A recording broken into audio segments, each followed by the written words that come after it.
Flint മാക്സിലേക്ക് ഏവർക്കും സ്വാഗതം. അടികിട്ടിയ മന്ത്രിമാരുടെ മണ്ഡലങ്ങളിലൂടെ ഞങ്ങൾ ആരംഭിച്ചിരിക്കുന്ന ഒരു പര്യടനം ഇവിടെ തുടരുകയാണ്. ഇന്ന് 2 മന്ത്രിമാരുടെ മണ്ഡലങ്ങളിലൂടെയാണ് തദ്ദേശ തെരഞ്ഞെടുപ്പിലെ ഫലങ്ങൾ വെച്ചുകൊണ്ട് ഞങ്ങൾ പരിശോധിക്കുന്നത്. ഒന്ന് ആറന്മുളയിൽ നിന്ന് തുടർച്ചയായി 2 തവണ ജയിച്ചിട്ടുള്ള വീണ ജോർജും മാധ്യമപ്രവർത്തക കൂടിയായിരുന്ന വീണ ജോർജും, ഏറ്റുമാനൂരിൽ ജയിച്ച് മന്ത്രിയായിട്ടുള്ള VN വാസവൻ്റെ ഈ 2 സ്ഥലത്തും ഇത്തവണ ഉണ്ടായ ഒരു വലിയ പ്രത്യേകത ശക്തമായ UDFൻ്റെ തിരിച്ചുവരവാണ് അവിടെ കണ്ടത്. അതിനർത്ഥം വലിയ ഭരണവിരുദ്ധ വികാരം ഈ 2 മണ്ഡലങ്ങളിലും ഉണ്ടായിട്ടുണ്ട് എന്നുള്ളതാണ്. അതിൽ ഇത് സംബന്ധിച്ച് ഇന്നലെ ഞങ്ങൾ പറഞ്ഞതുപോലെ തന്നെ കേരളത്തിലെ 10 മന്ത്രിമാരുടെ മണ്ഡലങ്ങളിൽ കനത്ത തിരിച്ചടിയാണ് ഭരണപക്ഷത്തിനുണ്ടായിട്ടുള്ളത്. അതേപോലെ തന്നെ ബാക്കി 5 മന്ത്രിമാർ, അതിനുശേഷം വരുന്ന 5 മന്ത്രിമാരാണ് കംഫർട്ടബിൾ ആയിട്ടുള്ള, സേഫായിട്ടുള്ള ഒരു നിലയിലേക്ക് അവരുടെ മണ്ഡലങ്ങളെ നിലനിർത്തിയിട്ടുള്ളത് തദ്ദേശ തെരഞ്ഞെടുപ്പിൽ പോലും. എന്നാൽ ബാക്കി 5 സ്ഥലങ്ങളിലും ഒരു വ്യക്തമായ ഒരു മേൽക്കൈ ഇല്ല. അതേസമയത്ത് കഷ്ടിച്ച് കടന്നുകൂടി എന്ന് മാത്രമേ നമുക്ക് പറയാൻ പറ്റുള്ളൂ. ഇത് സംബന്ധിച്ച വിലയിരുത്തൽ ശ്രീ വഹീദ്, നമുക്ക് ഈ പൊതുവായ രാഷ്ട്രീയ ചിത്രം, പല ഫാക്ടേഴ്സ് ഈ സ്ഥലങ്ങളിൽ, കേരളത്തിൽ എല്ലായിടത്തും ഈ തെരഞ്ഞെടുപ്പ് വരുന്നില്ല. കേരളത്തിൽ നമുക്കറിയാം, പൊതുവായി കേരളത്തിൻ്റെ രാഷ്ട്രീയ മനസ്സെന്ന് പറയുമ്പോഴത്തേക്ക് എല്ലാ കാര്യങ്ങളിലും രാഷ്ട്രീയ മനസ്സുള്ള ഒരു രാജ്യം, ഒരു സംസ്ഥാനമാണ് കേരളം എന്നുള്ളതുകൊണ്ട് സ്വാഭാവികമായിട്ടും കേരളത്തിൻ്റെ എല്ലാ പ്രശ്നങ്ങളും ഈ മണ്ഡലങ്ങളിലും, അല്ലാതെ സവിശേഷമായ മണ്ഡലങ്ങളിലും മാത്രമുള്ള ഒരു ഇതായിട്ട് പറയാൻ പറ്റില്ല. പക്ഷേ പത്തനംതിട്ടയെ സംബന്ധിച്ച് നമുക്ക് പറയേണ്ടി വരുന്ന ഒരു കാര്യം, പത്തനംതിട്ട എന്ന് പറയുന്നത് ശബരിമല നിലകൊള്ളുന്ന ഒരു ജില്ലയാണ്. ശബരിമലയാണ് അതിൻ്റെ ഏറ്റവും പ്രധാനപ്പെട്ട ഒരു വസ്തുത. അപ്പോൾ ശബരിമലയിൽ എന്തെങ്കിലും പ്രശ്നമുണ്ടെങ്കിൽ, അല്ലെങ്കിൽ ശബരിമലയുടെ കാര്യങ്ങളിൽ ആദ്യത്തെ ഒരു ജനവികാരം പ്രതിഫലിക്കാൻ സാധ്യതയുള്ളൂ. കാരണം എല്ലാ വർഷവും അയ്യപ്പന്മാരെ നിരന്തരം കണ്ടുകൊണ്ടിരിക്കുന്ന ഒരു ജില്ലയും കൂടിയാണ്. അപ്പോൾ ഈ ശബരിമല സ്വർണ്ണപ്പാളി വിവാദവും അതുമായി ബന്ധപ്പെട്ടതുമൊക്കെ തന്നെ ഈ 2 മണ്ഡലങ്ങളിൽ, ഈ പ്രത്യേകിച്ചും പത്തനംതിട്ടയിലെ ആറന്മുള ഉണ്ട്, പഴയ പത്തനംതിട്ടയാണ് ഇപ്പോൾ ആറന്മുള എന്ന് പറയുന്നത്, അവിടെ കാര്യമായി സ്വാധീനിച്ചിട്ടുണ്ട്. എന്താണ് താങ്കളുടെ വിലയിരുത്തൽ? തീർച്ചയായും അത് സ്വാധീനിച്ചിട്ടുണ്ട്. അത് നമുക്ക് മനസ്സിലാക്കാൻ കഴിയുന്നത്, ഇപ്പോൾ വിശ്വാസത്തിലുപരി അവിടെ ഈ പത്തനംതിട്ട ജില്ലാ നിവാസികളുടെ ഒരു വലിയൊരു ജീവനോപാധി കൂടെയാണ് ശബരിമല ദർശനത്തിൽ നിന്ന് വരുന്ന ഈ ഭക്തരുമായി കണക്ട് ചെയ്ത് കിടക്കുന്നത്. അതായത് അവിടുത്തെ കച്ചവട കാര്യങ്ങളായാലും തൊഴിൽ കാര്യങ്ങളായാലും ഇതെല്ലാം തന്നെ അവരുടെ ഒരു വലിയ വരുമാന മാർഗം യഥാർത്ഥത്തിൽ ഈ ഭക്തരുടെ വരവ് പോക്കിനെ ഡിപ്പെൻഡ് ചെയ്താണ്ടിരിക്കുന്നത്. അപ്പോൾ അതുകൊണ്ട് തന്നെ അവരുടെ ഒരു ജീവൽ പ്രശ്നമാണ് കൂടെ നമുക്ക് കാണേണ്ടി വരും. ഭക്തർ എന്നുള്ളത്, അതായത് അവിടുത്തെ ഭക്തജനങ്ങൾ എന്നതിലുപരി അവരുടെ ജീവിതോപാധിയുമായിട്ട് വളരെ ബന്ധപ്പെട്ട് കിടക്കുന്നു ശബരിമല. അപ്പോൾ അതുകൊണ്ട് തന്നെ ശബരിമലയിൽ എന്തെങ്കിലും ഒരു അനിഷ്ടം സംഭവിക്കുന്ന ഒരു രീതി വന്നാൽ അത് അവിടുത്തെ ഈ ഭക്തരുടെ വരവിനെയോ ഒഴുക്കിനെയോ തടസ്സപ്പെടുമെന്നും, അല്ലെങ്കിൽ അത് എത്ര കുറയാൻ സാധ്യത വന്നാലോ എന്ത് വന്നാലും അത് അവരുടെ ജീവിതത്തെ എഫക്റ്റ് ചെയ്യും. അപ്പോൾ അതുകൊണ്ട് തന്നെ അക്കാര്യത്തിൽ വളരെ സെൻസിറ്റീവാണ് അവിടെയുള്ള എല്ലാ വിഭാഗം ജനങ്ങളും, അതായത് എല്ലാ മേഖലയിലും തൊഴിലെടുക്കുന്ന എല്ലാ വിഭാഗം ജനങ്ങളും. അതൊരു പക്ഷേ ഇവിടെ പ്രതിഫലിച്ചിട്ടുണ്ടാകാം. പക്ഷേ നമ്മൾ അതിനൊരു തെളിവാണ് അവിടെ പത്തനംതിട്ട ജില്ല ആസ്ഥാനമായ പത്തനംതിട്ട മുനിസിപ്പാലിറ്റി. ആ മുനിസിപ്പാലിറ്റി കേന്ദ്രീകരിച്ചാണ് ഈ ഭക്തജനങ്ങളുടെ ഈ മൊത്തം വരവ് പോക്കെല്ലാം കണക്ട് ചെയ്ത് കിടക്കുന്നത്. അവരുടെ ഒരു ഹബ്ബ് പോലെയാണത്. അപ്പോൾ ആ പത്തനംതിട്ട മുനിസിപ്പാലിറ്റിയിൽ വളരെ വലിയ വിജയമാണ് UDF വളരെ എന്ന് മാത്രമല്ല, അവിടെ ഇത് എല്ലാ കാലവും അവിടെ LDF ആയിരുന്നു അവിടെ മുൻതൂക്കം ഉണ്ടായിരുന്നു. അത് മൊത്തം വളരെ വലിയ ഭൂരിപക്ഷമാണ് എനിക്ക് തോന്നുന്നു.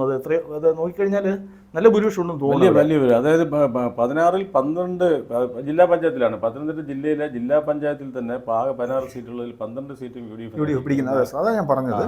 അത് ശബരിമല വളരെ വലിയൊരു ഫാക്ടറായി അവിടെ മാറിയിട്ടുണ്ട്. പിന്നെ ഈ പത്തനംതിട്ട, അതായത് പത്തനംതിട്ട കേന്ദ്രമായുള്ള ആറന്മുള മണ്ഡലത്തെ പ്രതിനിധീകരിക്കുന്ന മന്ത്രി എന്നുള്ള നിലയിൽ, പ്രതിനിധീകരിക്കുന്ന MLA എന്ന നിലയിൽ മന്ത്രിയായ ശ്രീമതി വീണ ജോർജ്, അവർ കൈകാര്യം ചെയ്യുന്ന വകുപ്പ്, ആ വകുപ്പിനെ കുറിച്ച് വളരെയേറെ പരാതി നിങ്ങൾക്ക് അറിയാമായിരിക്കും.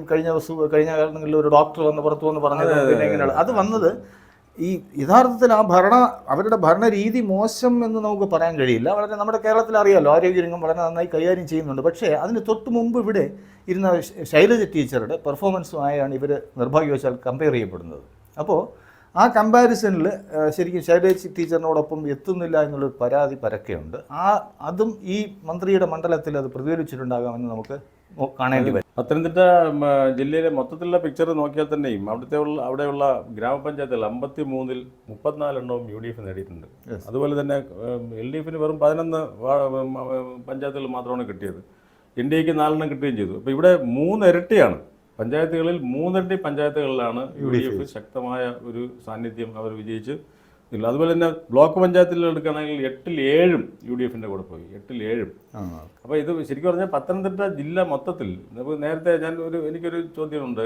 പത്തനംതിട്ടയിലെ ഈ ക്രിസ്ത്യൻ ഏകീകരണം കേരളത്തിൽ 3-4 ജില്ലകളിൽ ശക്തമായ ക്രിസ്ത്യൻ ഏകീകരണം, ന്യൂനപക്ഷ ഏകീകരണം ഉണ്ടായിട്ടുണ്ട് എന്നുള്ളത് നമുക്ക് എല്ലാവർക്കും അറിയാം. മലബാർ ഇവിടെ ഇപ്പോൾ എറണാകുളം, പത്തനംതിട്ട, ഇടുക്കി, കോട്ടയം ഈ 4 ജില്ലകളിലെ ശക്തമായ ഏകീകരണമാണ് UDF വലിയ മേൽക്കൈ കൊടുത്തിരിക്കുന്നത്. അപ്പോൾ ഇവിടെ പത്തനംതിട്ടയിൽ എങ്ങനെയാണ്? പത്തനംതിട്ടയിലും ആ രീതിയിൽ ഒരു വീണ ജോർജ് ഒരു ക്രിസ്തീയ വിഭാഗത്തിൽപ്പെടുന്നതാണെങ്കിൽ പോലും ഒരു പ്രത്യേക കമ്മ്യൂണിറ്റി ക്രിസ്തു മതത്തിലെ പ്രത്യേക വിഭാഗത്തിൽപ്പെടുന്ന ആളാണ്. ആ നിലയ്ക്ക് തന്നെ അവർക്ക് പോലും തിരിച്ചടി ഉണ്ടാകാത്ത രീതിയിലൊരു ഏകീകരണം UDF അനുകൂലമായിട്ടുണ്ടായതിൻ്റെ പിന്നിൽ അത് നേരത്തെ പറഞ്ഞല്ലോ. ഇത് ഒന്ന് ഈ ശബരിമലയുമായി റിലേറ്റ് ചെയ്തിട്ട് നമ്മൾ പറഞ്ഞായിരുന്നു. പിന്നെ ഈ രണ്ടാമത്തെ വിഷയമാണ് ഈ ന്യൂനപക്ഷ ഏകീകരണം, പ്രത്യേകിച്ച് ക്രൈസ്തവ വിഭാഗത്തിൻ്റെ ഒരു ഏകീകരണം വന്നിരിക്കുന്നു. അത് ഇത്തവണ എന്തുകൊണ്ടോ അത് UDF നിൽക്കുന്നു. അതിന് കാരണം എന്താണെന്ന് നമുക്ക് ഇതുവരെയും കണ്ടെത്താൻ കഴിയാത്ത അവസ്ഥയാണ്. ഇപ്പോൾ LDF വിരുദ്ധമായി ഈ ഒരു ഏകീകരണം അവിടെ എന്തുകൊണ്ട് ഉണ്ടായി എന്നുള്ളത് ഇനിയും നമ്മൾ പഠിക്കുകയും, നമ്മളെന്നല്ല ഇവിടുത്തെ രാഷ്ട്രീയ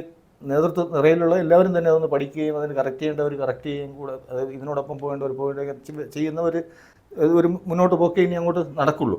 ഇത് എന്തുകൊണ്ടുണ്ടായി എന്നുള്ളത് അവ്യക്തമാണ്.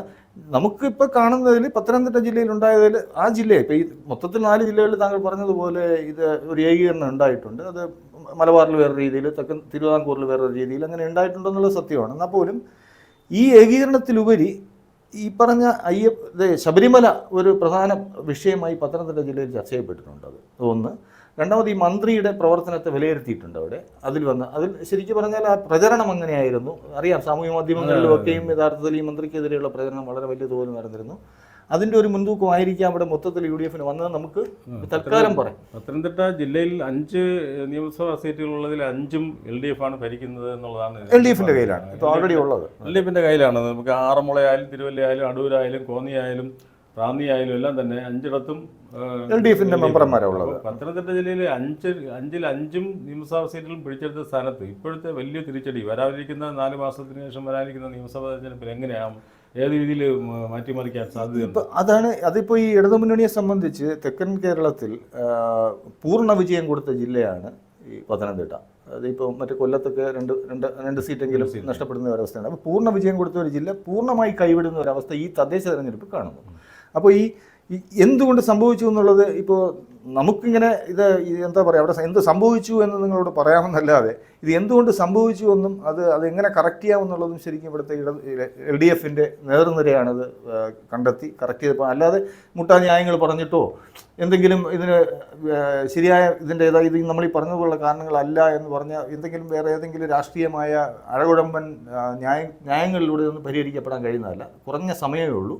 അപ്പോൾ കൃത്യമായി ഇതിൽ സംഭവിച്ചെന്താണെന്ന് കണ്ടെത്തി അതിനെ പരിഹരിക്കേണ്ട ജോലി നേതൃത്വത്തിനാണ്. വീണ ജോർജ് രണ്ടാമതാണ് ജയിക്കുന്നത്. വീണ ജോർജ് ആദ്യം മത്സരിക്കുന്ന സമയത്ത് 2016 മത്സരിക്കുന്ന സമയത്ത് 5000 വോട്ടുകൾക്കാണ് ഭൂരിപക്ഷം മാത്രമേ ഉണ്ട്. പക്ഷേ കഴിഞ്ഞ തവണ അവർക്ക് 19,003 വോട്ടിന്റെ അത്രയും വലിയൊരു ഭൂരിപക്ഷത്തിൽ ജയിച്ച ഒരു മന്ത്രിയുടെ മണ്ഡലത്തിന്റെ ഇപ്പോഴത്തെ അവസ്ഥ പോലുള്ള ഒരാളിനെയാണ് തോൽപ്പിച്ചു വന്നത്. അതെ, അതാ പറഞ്ഞ അത്രത്തോളം ഒരു വലിയ മാർജിനോടെ ജയിച്ച ഒരു മണ്ഡലത്തിൽ നിന്നും വന്ന്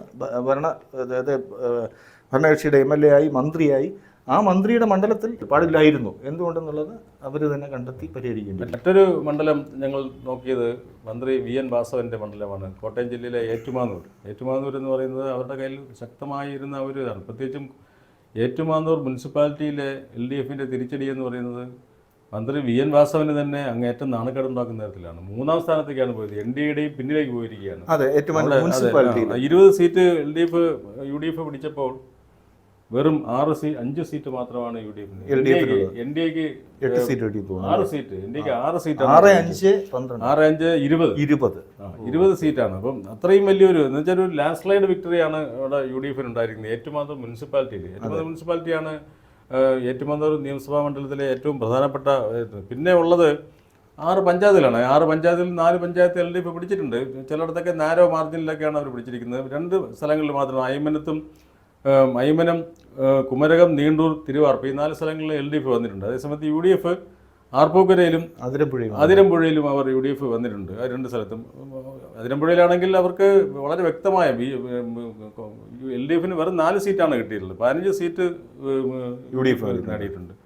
LDFന് കിട്ടിയിട്ടുള്ള സ്ഥലങ്ങൾ ഇപ്പോൾ നീണ്ടൂരൊക്കെ തന്നെ വളരെ ചെറിയ മാർജിനാണ്. 7 സീറ്റൊക്കെയാണ് കിട്ടിയിട്ടുള്ളത്. അപ്പോൾ ആ നിലയ്ക്ക് എന്നാലും അവർ ഭരിക്കും.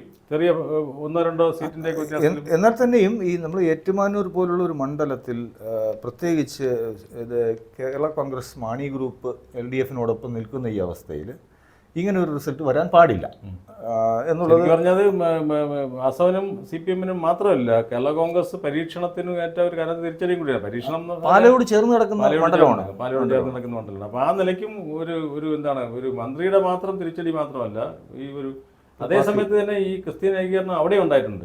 ക്രിസ്ത്യൻ ഏകീകരണം സ്വാഭാവികമായിട്ടും കോട്ടയം ജില്ലയിലാണല്ലോ. കോട്ടയം ജില്ലയിലാകുമ്പോൾ സ്വാഭാവികമായിട്ടും അവിടെയും ക്രിസ്ത്യൻ ഏകീകരണം ഉണ്ടായിട്ടുണ്ട്. അപ്പോൾ അത് UDFനെ സഹായിച്ചിട്ടുണ്ടാവും. അതിലുപരി അവിടെ ഞാൻ ഈ പറഞ്ഞത് ഇപ്പോൾ ഈ മാണി കേരള കോൺഗ്രസ് കൂടെ ഉൾക്കൊള്ളുന്ന LDF എന്നുള്ളത് നമ്മൾ മനസ്സിലാക്കണം. അത് അവർക്ക് ശരിക്കും അവിടെ അങ്ങനെ സംഭവിക്കാൻ പാടില്ല. ഇതിപ്പോൾ നമുക്ക് പാലയിൽ സംഭവിച്ചതുപോലത്തെ ഒരു അവസ്ഥയായി കാണുന്നു ഇതിൽ ഈ നമ്മുടെ ഈ ഫിഗേഴ്സ് നോക്കുമ്പോൾ.